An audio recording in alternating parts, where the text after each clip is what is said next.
On va parler vélo, on va parler cyclisme les amis, c'est parti pour la 409e épisode du Coup Tordu. Je replace pour ceux qui nous découvrent, c'est la 4e saison, mais je vois les scores, je vois que ça monte encore, je vois qu'il y en a qui nous découvrent. Le Coup Tordu, c'est un podcast de cyclisme, un podcast de vélo, un podcast de passionnés pour les passionnés. On se retrouve tout au long de la saison pour les previews des courses cyclistes. D'ailleurs, dans l'épisode précédent avec Latib et avec Phoenix, on vous a fait une double preview, la grande preview de l'Étoile de Bessèges 2026 et la preview du Tour de la Communauté de Valence 2026. Je vous retrouve en solo pour cet épisode. On va analyser tous ensemble les deuxième étapes de l'Étoile de Bessèges et deuxième étape du Tour de la Communauté de Valence. On va revenir sur ce qui s'est passé aujourd'hui. Donc, je vous avais donné un prono sur la première étape du Tour de la Communauté de Valence. On était assez d'accord avec Thibaut et avec Enzo. On était parti sur la victoire de Mats Pedersen. Alors Mats Pedersen, vous l'avez vu, qui a chuté et apparemment assez lourdement. On parlerait déjà d'une campagne de classique et une campagne de printemps qui serait compromise. Donc ça, c'est vraiment une très très mauvaise nouvelle pour le spectacle, pour le vélo. Il y en a beaucoup qui attendent Mats Pedersen sur Paris-Roubaix. Alors on n'a pas encore les infos précises, mais si ça se confirme, c'est une mauvaise nouvelle. On espère bien évidemment plus de peur que de mal pour Mats Pedersen, qui est un coureur qu'on adore. Et au niveau du betting, ça tout simplement, c'est quelque chose qui s'appelle, comme dirait Benoît Tréhenton, c'est ce qui s'appelle un impondérable. Quand on voit le sprint final, Girmay qui a vraiment eu du mal à se défaire de Leonardi et de Arnmarit, qui avait pas de poisson pilote avec lui, sachant qu'Enessen a travaillé tout au long de la journée.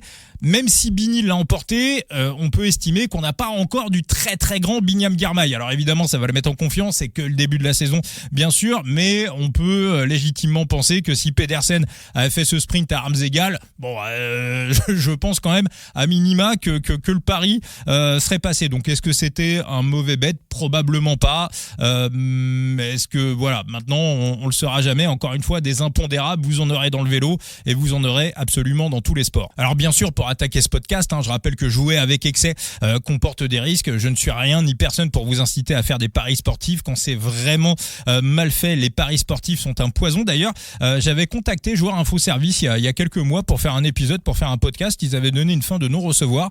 Ça m'avait beaucoup déçu parce que j'aurais beaucoup aimé parler avec un addictologue.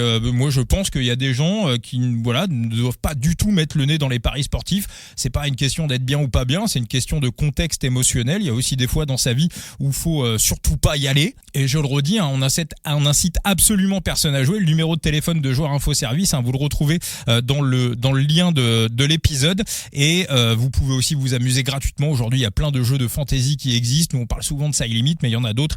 Et Side Limit, par exemple, la Ligue 4 est intégralement gratuite et vous pouvez vous amuser de manière totalement gratuite sans prendre de risques et simplement chercher à analyser la course et à savoir qui sera le vainqueur. Et je sais aussi qu'il y a beaucoup de gens qui viennent écouter le Coup Tordu qui ne sont pas dans les paris sportifs et je ne suis pas là pour vous inciter à ça. Ceci dit, on va quand même parler un petit peu de nos amis les bookmakers parce que il y a des choses, je trouve, qui évoluent en ce début d'année 2026 au niveau des bookmakers. Alors des petites choses qu'on voyait déjà en fin d'année dernière. D'ailleurs, pour rappel, le Tour de la Communauté de Valence est pariable en France. On a été à l'initiative d'une pétition il y a 2-3 ans dans le Coup Tordu pour avoir plus d'épreuves pariables en France et on a été entendu. Je ne sais pas si cette pétition a servi à quelque chose, mais en tout cas la plupart des épreuves qu'on avait réclamées dans notre pétition, c'était en 2023. La plupart de ces épreuves aujourd'hui, on peut les parier en France, dont le Tour de la Communauté de Valence. Alors aujourd'hui, au niveau des bookmakers, on est beaucoup plus frileux et beaucoup plus rigide au niveau des top 3. La raison est simple, on va donner des vainqueurs. Il y a des gars qui vont donner des vainqueurs. Les gens vont aller sur ces vainqueurs-là. Je sais pas, je vais vous dire une connerie. Je vous dis une grosse connerie. Admettons qu'il y a une étape, on donne Remco il est à 10. Donc il va être à 10 pour la victoire et son top 3 va être à peu près autour de 3. Donc on va le donner vainqueur à 10. Les bookmakers ne vont pas sortir les top 3. Donc les gens vont appuyer sur la corde de Remco à 10. Donc Remco va descendre à 9 ou à 8. Et ensuite, ils vont pouvoir ajuster les top 3. Et là, le top 3, à ce moment-là, va sortir à 2, 2,25, 2,5. Donc, ça permet aux bookmakers de littéralement raboter les values au niveau des top 3 et donc, à la fin, de gagner de l'argent. Alors, cette bonne care, c'est le jeu. On va s'adapter. Il n'y a pas de problème. Cette année, alors, à part sur les grosses épreuves, parce que sur les très, très grosses épreuves où il y a beaucoup de parieurs, on voit très souvent les bookmakers proposer des top 3. Mais je vous proposerai, on l'avait déjà fait d'ailleurs, d'ailleurs sur une étape sur le Tour de Under. C'était sur la victoire de Jevine. Je vous avais proposé Jevine remboursé si Narvaez. Autant dire que voilà, on avait regardé la fin de l'étape assez tranquillement. Mais c'est un bet qui reviendra souvent. Voilà, ça s'appelle une Benoît Tréanton. Benoît que vous retrouvez d'ailleurs sur sa chaîne Paris Intelligent, qui vous a fait une grande preview des Jeux Olympiques d'hiver, à savoir prendre un gagnant et rembourser si un autre. Voilà, c'est aussi une manière de sécuriser un pari. Moi, j'aime bien le pari vainqueur et top 3 derrière. Ça permet entre guillemets d'avoir un petit peu une double chance et de décrocher un gros gain si jamais le coureur qu'on a choisi gagne. Donc on prend la victoire et le top 3. Mais on va modifier, on va changer un petit peu, on va s'adapter en fonction de ce que nous proposent les books. Moi, ça me pose absolument aucun problème. De toute façon, il y aura toujours des solutions. Du côté du vélo, on va parler un petit peu de l'étoile de Bessèges et ce qui s'est passé aujourd'hui avec la victoire de Crabeux. Alors victoire, on va dire surprenante, hein, même si bien évidemment les initiés du vélo le connaissent. On l'avait déjà vu sprinter l'an dernier sur le Tour de Grande-Bretagne. Il avait failli taper Olaf Koy sur un sprint. Après, je vous avoue que je l'avais pas spécialement coché sur cette étape, mais vu ce qu'il a fait aujourd'hui, bon, évidemment, je pense que n'importe quelle grosse équipe va vouloir le signer pour 2027, parce que ce genre de victoire sur l'arrivée de Bellegarde à l'étoile de Bessèges, ce genre de coup, on le fait pas par hasard. On ne gagne pas cette étape par hasard. Il a que 20 ans, ça veut dire qu'il a bien travaillé, qu'il a bien bossé pendant l'hiver, et la manière dont il a gagné, bon voilà, on a affaire très clairement à un énorme talent. D'ailleurs, je crois que Thibaut, on avait déjà parlé avec Johan dans les podcasts de Ça déraille. Donc ce Crabeux, je voulais revenir un petit peu et décortiquer la victoire de Crabeux, et je voulais axer sur un coureur qui était donné favori par les bookmakers sur cette étape. C'est Paul Lapera qui était un petit peu le favori d'un peu tout le monde. Alors moi, il y a quelque chose qui m'a marqué. Alors là, s'il y a des entraîneurs qui écoutent le podcast, j'aimerais bien avoir leur avis, parce que voilà, je vais vous donner une théorie. Alors je suis pas radical là-dessus, mais je pense qu'il y a un petit débat à ouvrir, et d'ailleurs c'est Pierre Roland sur la chaîne L'Équipe qui l'a dit un petit peu en rigolant, mais je sentais qu'il rigolait pas forcément quand il a expliqué que finalement du côté de chez Decathlon, on s'était entraîné en Espagne par beau temps, et que peut-être le fait d'avoir entre guillemets squeezé les entraînements quand il pleut, quand il fait pas beau, ça va peut-être poser aujourd'hui problème à Paul Lapera. Alors il y a plusieurs éléments de réponse, et moi j'ai envie de creuser un petit peu ce qu'a dit Pierre Roland. Encore une fois, il l'a dit en rigolant, mais moi j'ai l'impression qu'il rigolait pas, et même s'il l'a dit en rigolant, je trouvais que ce qu'il a dit pouvait avoir du sens. Reprenez Decathlon, CGA, CGM, ils ont fait une vidéo, une très très belle vidéo sur leur stage, un petit peu à la manière des TDT, mais on va dire en beaucoup plus sérieux, hein, parce que Decathlon c'est militaire, évidemment ils sont pas là pour rigoler, hein, c'est ce qui manquait un petit peu je trouve dans leur vidéo, mais en tout cas on voit les insides de l'équipe, et la vidéo était très très bien, je vous la conseille, hein, c'est sur la chaîne YouTube de Decathlon, CGA, CGM. On voit une vidéo sur leur stage en Espagne, et il y a un petit truc qui se passe à un moment donné dans la vidéo. Il fait pas beau, c'est un jour où il pleut, et on décide de pas aller s'entraîner, on décide plutôt d'aller à la salle. On décide de rester à la salle, et alors ils ont bossé évidemment, ils ont travaillé, ils ont pas fait la séance qui était prévue, et aujourd'hui on a vu que Paul Lapera, il avait la veste de survêt, il avait le coupe-vent sur les épaules avec lui tout au long de l'étape. On a vu qu'il était frigorifié à l'arrivée de l'étape.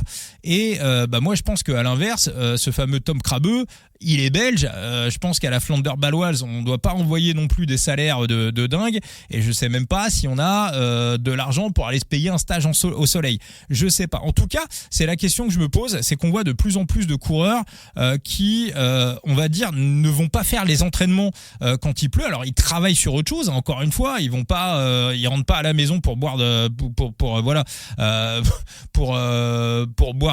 pour boire de la mousse et pour manger des frites. Ils bossent, ils travaillent. Simplement, je comprends qu'on puisse zapper ce type d'entraînement. Simplement, quand on part courir par mauvais temps, il y a des risques de blessures, il y a des risques de chute. Le corps a besoin d'ingurgiter beaucoup plus pour garder un niveau équivalent. On a beaucoup plus de mal à récupérer derrière. Donc je comprends que ça soit pas optimal dans le cadre d'une préparation.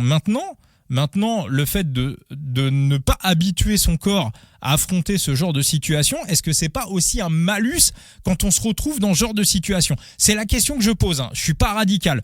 Mais Lapera, à l'arrivée, il avait pas l'air très très bien. Donc voilà, c'est juste que voilà, s'il y a des entraîneurs qui ont envie de réagir, qui ont envie d'ouvrir le débat, moi je me demande comment est-ce que tous les entraîneurs réagiraient de la même manière dans ce genre de situation. Donc encore une fois, je suis pas radical, mais pour moi le débat est ouvert. Mais voilà, peut-être que la demi-contre-perf de Paul Lapera vient peut-être du fait que son corps a peut-être eu du mal à s'adapter à un choc thermique. On s'entraîne quand il fait beau et là il fait pas beau. On va partir donc sur l'analyse. Allez, on va commencer. On commence par quoi ? On va commencer par le Tour de la Communauté de Valence. Un chrono, un contre-la-montre. On est sur un chrono de 17 bornes avec une petite bosse au milieu. Alors, à noter la météo, on sera plutôt sur l'ensemble du contre-la-montre. On sera plutôt sur un vent portant, 3/4 d'eau et un vent qui va augmenter au fur et à mesure de l'étape. Donc on va dire que c'est plutôt avantage au dernier partant de la start list. Maintenant, contrairement à ce qu'on pourrait penser, un vent portant en contre-la-montre, c'est plutôt favorable aux petits gabarits. Prenez une plume, si vous soufflez sur une plume, elle va aller beaucoup plus loin que si vous soufflez sur une bille. Donc pour moi, c'est avantage météo. Encore une fois, beaucoup de vent et plutôt portant. Donc, c'est plutôt, pour moi, avantage au poids plume. Donc, pour moi, il ne fait absolument aucun doute, et on va tuer le suspense direct, que Remco Evenepoel va remporter, sauf impondérable, évidemment, encore une fois, va remporter cette deuxième étape du Tour de la Communauté de Valence. Je lui donne à peu près, et vraiment en rabotant, je lui donne à peu près 96% de chance de l'emporter. Donc autrement dit que autant dire que la cote qui est donnée sur le Bookref à 1,20, pour moi, elle est archi-value. Je vous le redis encore une fois, pour moi, il n'y a pas de bonne ou de mauvaise cote. Il n'y a que des cotes qui sont values ou qui ne sont pas values. Pour moi, on se retrouve, si vous voulez, un petit peu dans la même situation que Tadej sur le dernier Tour de Lombardie, qui était proposé aux alentours de 1,14 et je lui donnais à peu près 97% de chance de l'emporter. Donc là, pour moi, pour Remco, la seule solution qui ferait qu'il ne gagne pas cette étape, c'est un impondérable. Il se casse la gueule. On sait qu'il a retravaillé son contre-la-montre pendant l'hiver. Lui aussi, comme Giulio Pellizzari, il a été dans le fameux tunnel aux États-Unis. D'ailleurs, ça a fait, il y a eu des critiques vis-à-vis de ça. On s'est dit, mais est-ce que Remco a besoin d'être encore plus fort en contre-la-montre ? Est-ce qu'il ne devrait pas travailler autre chose ?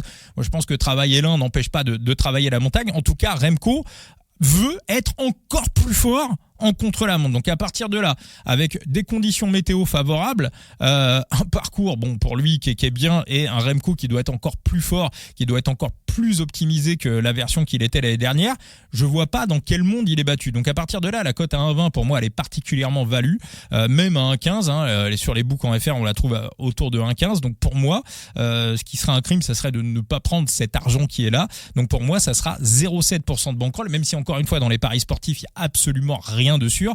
On fait du management de bankroll, mais j'en vois 0,7% de bankroll, donc c'est 70 € sur une bankroll à 10 000 €, c'est 35 € sur une bankroll à 5 000 €, c'est 17,50 € sur une bankroll à 2 500 €, joué en management de bankroll, mais la victoire de Remco, pour moi, elle est value. Ensuite, on trouve Brandon McNulty qui est coté deuxième. Alors là, je vais attendre les top 3 parce que pour moi, Brandon McNulty va terminer deuxième de ce contre-la-montre. Et ensuite, on a Vacek. Alors, typiquement, voilà, Vacek, pour moi, devrait être handicapé sur ce parcours par son poids. De même que Magnus Sheffield, qui est plutôt aussi un gros bébé. Et ensuite, on a Joao Almeida. Donc, Vacek à 13, Almeida à 17, Sheffield à 17 et Ivan Romeo à 19. Ivan Romeo peut peut-être s'incruster sur le podium. Moi, je trouve que voilà, Ivan Romeo, ou attention également à Pablo Castrillo. Alors Pablo Castrillo, faudra surveiller les top 3 parce qu'il est coté à 126 et l'animal, rappelez-vous, l'année dernière sur le chrono du Tour des UAE qui était un chrono pour pur spécialiste, Pablo Castrillo avait été chercher la 7e place. Donc l'animal avec un bon hiver, s'il a bossé ça, il peut faire top 3 surprise. En tout cas, pour moi, il a le rapport poids-puissance nécessaire pour aller chercher une 3e place. Donc je serais pas surpris, tout dépend. L'interrogation, c'est la forme d'Almeida. On sait qu'Almeida vise le Tour d'Algarve. Pour moi, l'interrogation est là. Mais si j'avais un top 3 à aller prendre, ça serait entre Almeida, Romeo, voire Pablo Castrillo, qui pour moi au moins un avantage par rapport à un gros gabarit comme Matthias Vacek ou comme Magnus Sheffield qui n'a pas montré grand-chose en contre-la-montre. encore une fois, voilà, faudra attendre les top 3. Si je prends quelque chose dans ce sens-là, je vous enverrai un top 3. Alors ça sera une micro-mise, mais je vous enverrai ça sur le compte X, sur le compte Twitter, en public, hein, bien évidemment. Il n'y a rien de privé dans le coup tordu, on fait tout, on montre tout. Vous verrez ça voilà, dès que les top 3, bien évidemment, sortiront. On va se diriger du côté des match-up et encore une fois, il y a un match-up qui m'intéresse et qui m'intéresse énormément. Et même si c'est complètement raboté par le TRJ en France, pour moi, malgré ça, le match-up reste value. On nous repropose du Marc Soler contre Giulio Pellizzari. Alors vous noterez que ce match-up que je vous ai proposé hier pour le classement général a été disponible à quelques minutes chez Patrick Bruel. Le podcast est sorti, ils ont viré le match-up et après ce match-up n'est plus jamais réapparu sur aucun book. Alors là, chez Marc Madio, on l'a en France. Chez Marc Madio, on l'a en France. Côté 1,75. Sur le Bookref, c'est 1,83. On nous repropose exactement la même chose. Marc Soler contre Giulio Pellizzari sur le contre-la-montre. Alors pour moi, en logique, c'est un 75-25 pour Giulio Pellizzari. Pourquoi ? Et peut-être même plus. Pourquoi ? Parce que Marc Soler, on va se parler franchement et on va se prendre un petit explicite sur Apple Podcast pour prévenir qu'il y a des gros mots dans ce podcast. Mais Marc Soler, globalement, les contre-la-montre, de manière générale, il n'en a rien à battre. Il s'en bat les couilles. Voilà, prenez son Pro Cycling Stats. Je crois que le dernier qu'il a fait sérieusement, c'était il y a 2 ans à la même époque. Après, voilà, il débranche le cerveau, il s'en fout. Giulio Pellizzari, lui, il l'a dit, il l'a annoncé. Il a été avec Remco dans le fameux tunnel aux États-Unis pour s'entraîner. Il a de vrais objectifs de contre-la-montre. C'est un domaine dans lequel il était nul il y a 2 ans. Il a fait d'énormes progrès l'année dernière. Il a encore une marge de progression et il a travaillé ça. Et lui, il va se tester à fond sur ce contre-la-montre. Donc on le sait, on en est sûr. Alors le problème, c'est qu'en France, si Pellizzari n'est pas top 10 et qu'aucun des deux coureurs n'est dans le top 10, le match-up va être remboursé. Mais moi, je pense que Giulio peut vraiment aller chercher une place entre la 5e et la 10e place. Donc on sera sur une victoire de Giulio Pellizzari devant Marc Soler avec 0,4% de bankroll. Voilà, ça sera mon match-up pour cette deuxième étape du Tour de Valence. Je vais pas aller plus loin sur le Tour de Valence. On va aller sur l'étoile de Bessèges. Alors l'étoile de Bessèges, c'est pour les francophones de l'étranger. Hein. Cette épreuve est interdite en France, mais pour moi, il y a quand même des petits trucs à faire. Alors on va aller au niveau du parcours. Cette deuxième étape. Notez, je vous ai fait un petit TikTok sur Louis Ardouin devant Drissel-Roubaix. Retenez bien le nom de ce gars-là. Hein. Thibaut vous en a parlé hier dans le podcast.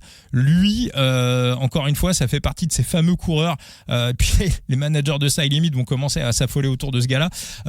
J'adore Van Drissel-Roubaix. D'ailleurs, je pense que je vais lancer une invite à Cyril Saugrin pour qu'on fasse un podcast, mais je pense qu'il va pas rester très très longtemps à Van Drissel-Roubaix. Je pense qu'il peut faire les beaux jours de beaucoup d'équipes Pro Team et même de certaines équipes pour le Tour. Alors, donc, on est sur l'étape de Domessargues.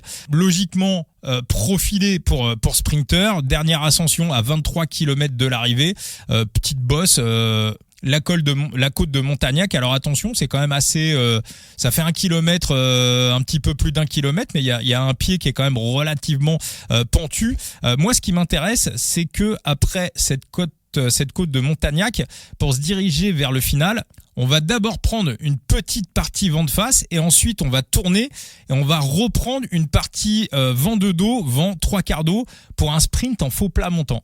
Et ça m'intéresse et je pense, et alors à rajouter aussi que on va avoir de la pluie. Donc vraiment, ça peut vraiment compliquer le final. Et s'il y a des équipes qui ont envie de s'amuser et qui ont envie de sortir du jeu Dylan Groenewegen, sachant qu'en plus c'est pas forcément un sprint où il y a marqué Dylan Groenewegen, je pense que dans le meilleur des cas on peut le sortir et à minima on peut vraiment lui casser les jambes avant le final. Je pense. En plus il a l'air bien massif notre Dylan Groenewegen. Au niveau des books, alors je vais aller sur le Bookref, j'avais regardé les codes tout à l'heure sur le Bookref, il était favori à 2,10. Voilà, là il est passé favori à 2,25. Donc ça veut dire quand même qu'il y a beaucoup de mecs qui connaissent le vélo, qui voient les choses un petit peu comme moi. Moi je pense qu'il a 25% de chance de l'emporter. Donc ça veut dire 75% de chance de ne pas l'emporter. Attention au Tom Crabeux qui, s'il est bien placé par la Flandre baloise, peut complètement doubler la mise.